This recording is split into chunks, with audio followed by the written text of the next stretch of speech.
Så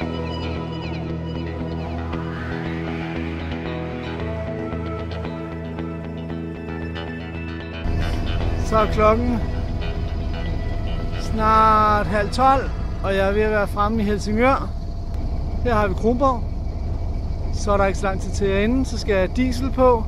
Hurtigt skylle mig under en meget, meget kold vandslange, tror jeg, og så skal jeg i seng. Skal man sejle for motor sådan en morgen klokken 4:30, så det er altså helt perfekt med månen derovre på den ene side. Og solen, der er på vej herover op på den anden side. Og medstrøm, så man sejler 8,1 knop 0,1. Så er det fint sejlervejr, når man kan sejle 8 knop med medstrøm over grund, og man har sådan en solopgang. Og det ser stadigvæk nogenlunde fornuftigt ud, men det skal nok bygge sig op. Det siger vejrudsigten i hvert fald. Jeg savner min kaffe. Den kunne have sat prikken over i, men jeg har min cheesy ostemad. Så er der grønt vand. Dejligt grønt vand, som man kan se. Og en ø. Så det var ikke så lang tid før, at jeg er inde. Solen skinner, og jeg har solfaktor på. Så går du ned og lege, skatter? Skal du ned og lege? Ja, han skal ned og løbe i sandet. Afsted med dig.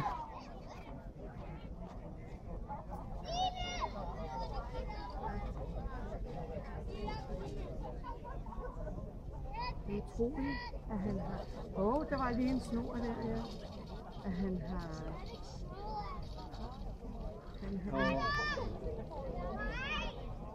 Warrior, jump, warrior, jump, warrior, jump, warrior,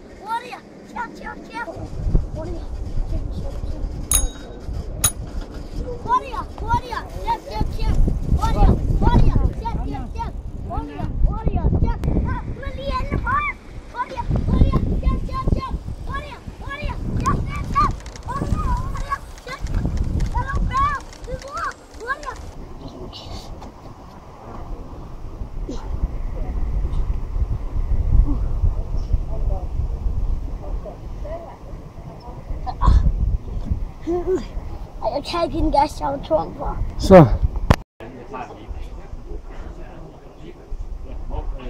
det er min. Nej, Ole. Hvor meget skal du sige?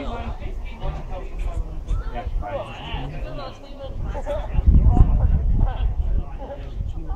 take it picture, skift your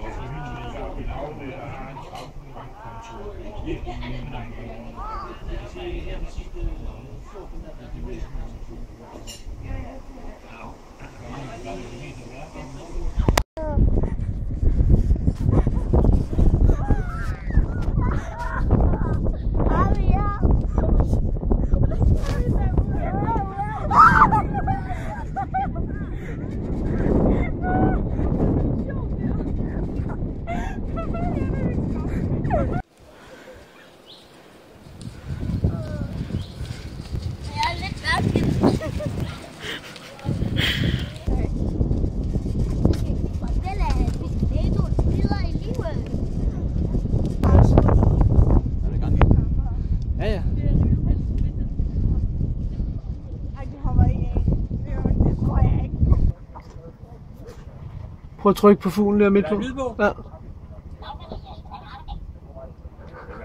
Ja. Jo. Ja. Ja, der. Sagtens optage det.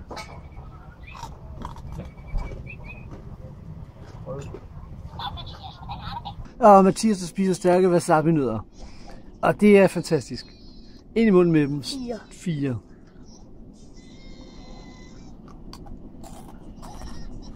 Han er smertedrengen selv.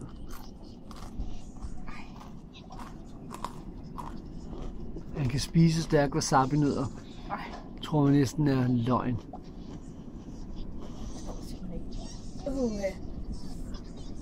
Er du ved mit vand? Nej. Der var ikke noget vand.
Og Simon er ude Jeg skal og have fange. stanioler med mere, skal jeg? Ja, stanjol. Jamen, hvad skulle jeg hente så deroppe? Se nu lige her, hva'? Hvor er børnene?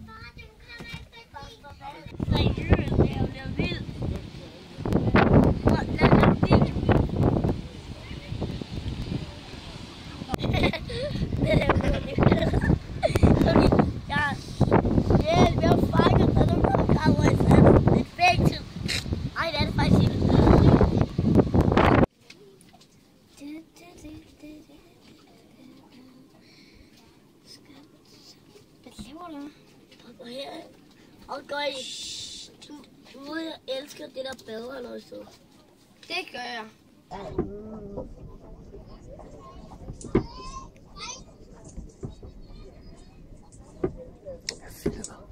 Så det er jo noget typer, det kan jeg ikke forstå. Er det... Har du sat det til salg? Nej, telefon. Det kan ikke være mig. Du har sat det til salg, ikke? Men det er der.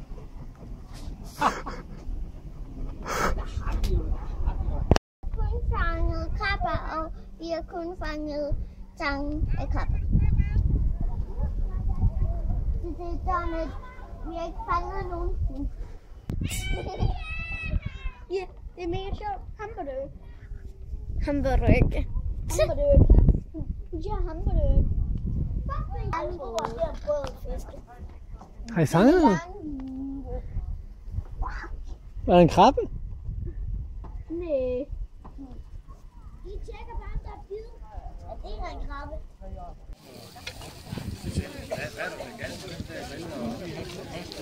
Så ringer vi til ham der, der har købt det, så siger han, hvis der var noget, så kunne vi bare få penge, men altså, de synes ikke, at det er vores job.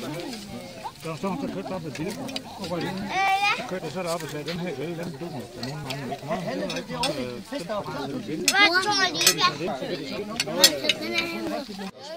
Så jeg ved godt, hvad de siger seriøst. Hvis I laver sådan en med pålæg med chokolade i varer, så kommer I med ja, Nutella. Chokolade. Den bliver sådan lidt klister, hva'? Jeg tror snart, den her, den falder af.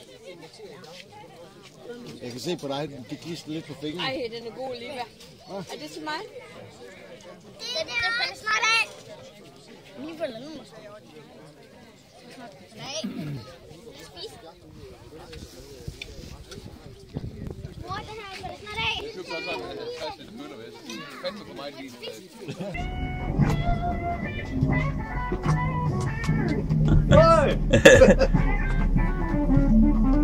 Det er sgu dejligt.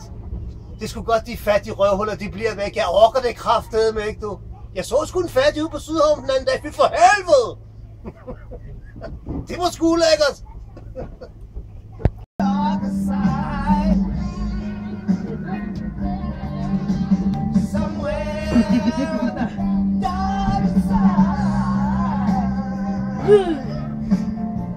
Og tog han den op, og vi kiggede på den. Kæmpe hul.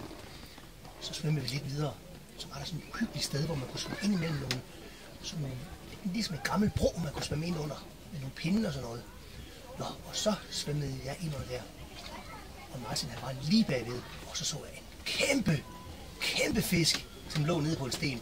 Så tænker jeg skyder den. Bum, så skyder den. Og så tænker jeg, den skal Hanne smage i aften. Den griller vi. Nå, så spiller jeg videre. Hvad for en fisk var det? Fladfisk. Så. Jeg skal sige. TV-avisen, god aften. Børn vil nu bare blive mærkeligere og mærkeligere om stunder. Børn er ved at nu være mærkeligere, Vester. Du vil sige noget, ikke? Jeg kommer til at tale nu. Jo, jeg er en mærkelig barn. Så, nu har jeg i hvert fald ikke mere. Nej, du vil sige, nu bliver jeg bare nu vil jeg få det dårligere og dårligere. Jeg er snæv. Du vil også blive filmet nu. Lige den skridt der. Det ved jeg ikke. Hvad var det lige, hvad lige der rejde? Jamen, det er sådan en agtig fisk.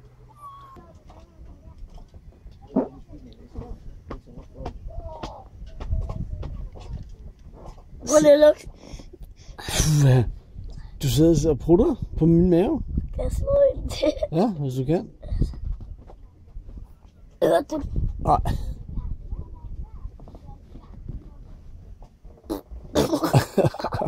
Jeg hørte den.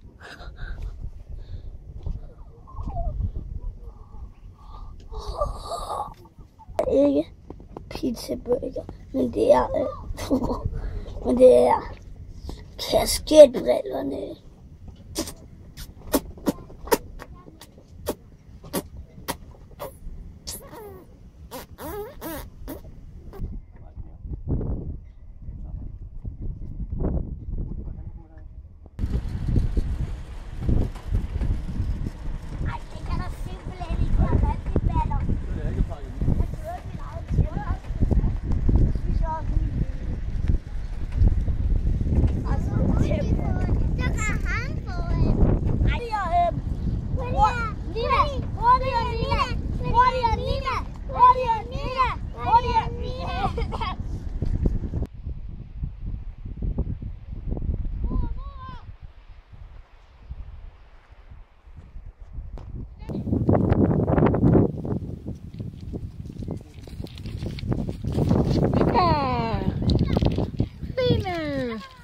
Imodlys. I rosé. Det er jo helt oppe i soven.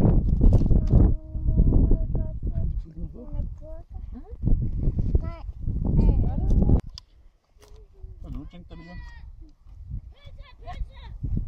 Du er den her frøj, når du må gøre på efter ikke på.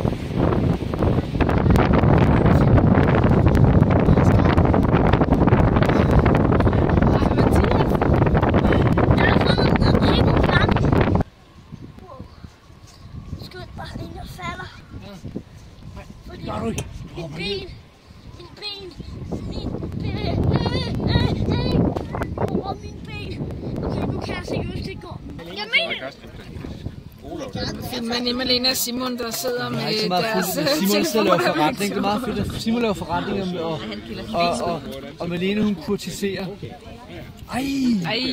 Første gang jeg har set den. Han kan ret, når han topper og kigger. Jeg har lige fået 3 liter svin.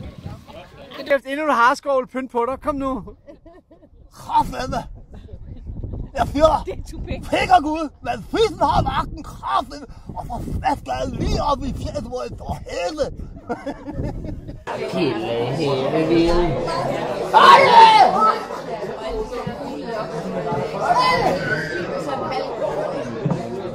Jeg kilder hende!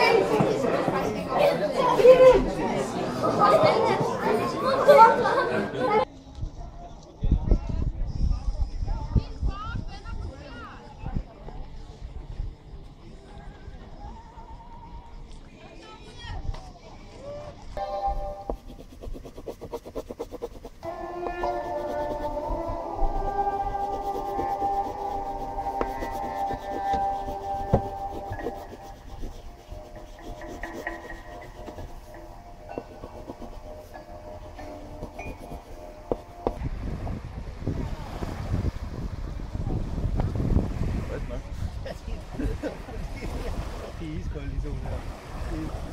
Altså, Helene, hun er jo værre end Emilie. Altså, Emilie, det bliver også slemt, tror jeg. Ja.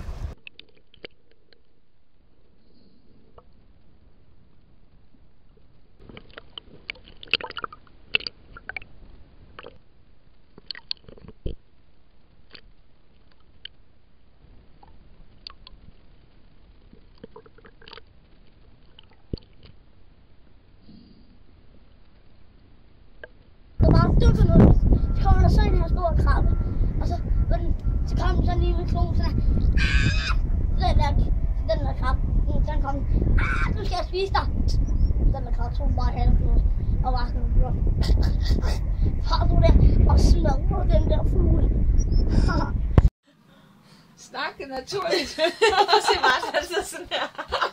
Nå, er det rigtigt? Ja, baby, der er party. Så Malene, det er nu, du skal vise dine bryster. Hun jonglerer med dem. Kom så.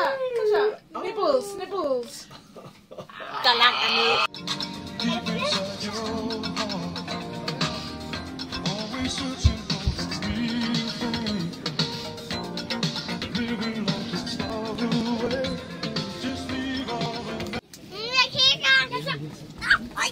Du kan før. Flyt dig lige. Du skal være klar, jeg er hurtig. I love it. Ej, meget morsomt.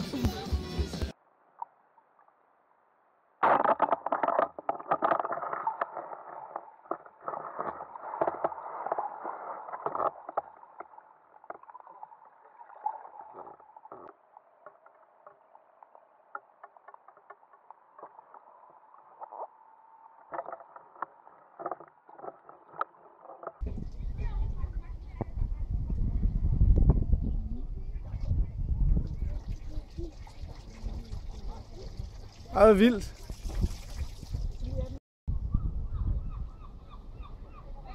Lander han der?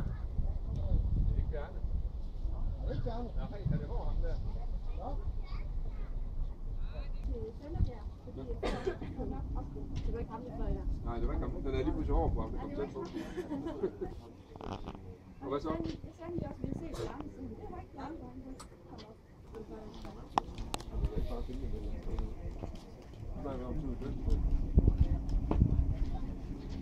Er du klar til en dykketur eller hvad? Mens solen er der? En dykketur? Ja. Jeg skal lige have 5 minutter på. Det er noget billede af Sten, mens han står og griller. Väldigt mycket. Det er simpelthen bare vinbesteg i hvide og chili. Du vet, en god ven av oss som har sejlbåd, han er fotograf. Prøv at se majestætisk ud, Inge. Det gør hun hele tiden. Nej, ikke lige den her, men den her model her. Jeg kan huske, at jeg har haft mest oppe i vores fest. Den var først til sidst. Det var langt nok med. Jeg tabte det. Vi var 3 om. Det blev sådan noget brutalt. Det var sammen med hvis det er en nice i dag, så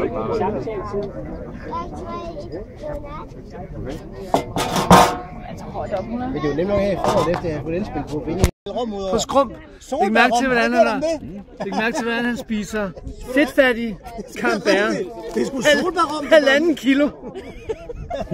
Han holder lidt igen, se. Det er den nye kur. Ej, den er god, Sten. Den er bare god, den her. Ved du hvad, jeg skal købe med i? Den er faktisk bedre end den. I Rema. Det er meget nemme. Det er Rema, de koster 8 kroner. Nede i Rema. 8 kroner koster. Det var fandme ærgerligt, det ikke koster 30. Det gider sgu ikke. Det er faktisk lov at give Allan en. Allan! Råby! Simon! Prøv nu at smage efter. Jamen, jeg kender rundt. Kom nu med på... Er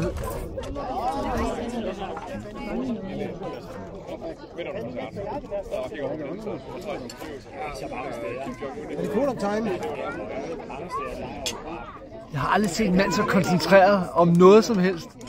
Du er...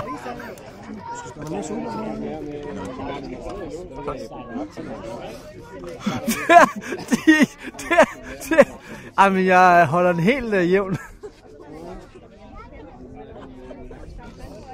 Det er diæt. Det er også diæt.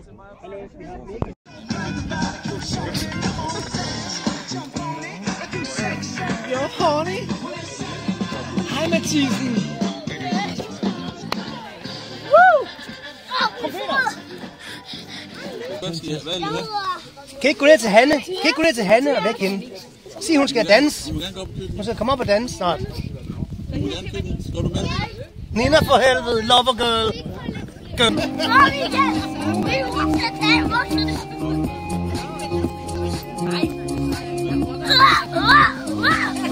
Videre til den næste. Videre til den næste.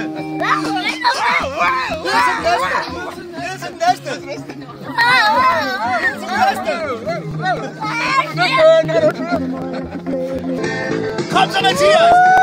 1, 2, 3, 4, de ting, hun siger, jeg elsker ingen andre piger. Bum, bum, bum. Kom tilbage til mig. Jeg elsker kun dig. Kom tilbage nu. Tilbage til mig. Jeg elsker kun dig. Tilbage nu.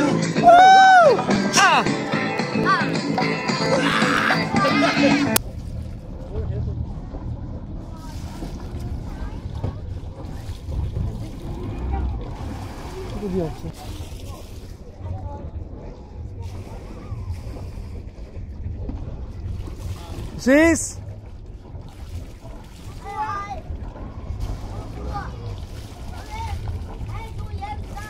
Anholdt. Det er for en dejlig tur. Det var det. Farvel, Anholdt. Farvel til Hans og Gitte og Allan og Elena og Emilie og Bjarne og Hanne og Simon og Malene og Liva og Vika og Inge og Sten og dem alle sammen. Nu har vi glemt, håber jeg. Og Inge igen. Og Inge igen. Hej hej. Hej. Så er vi med Anholdt i baggrunden, er vi på vej hjem fra Anholdt 2015 efter 3 fantastiske uger. Der er ikke så meget vind. Til gengæld er der masser af bølger. Vi sidder og gynger lidt. Wow, bølger vi gynger. Og vi sejler mellem 5 og 6 knop. Sådan lidt. Så er det. Farvel, Anholdt. Det gør vi 100%. Ja, 1008 for dig. Hej.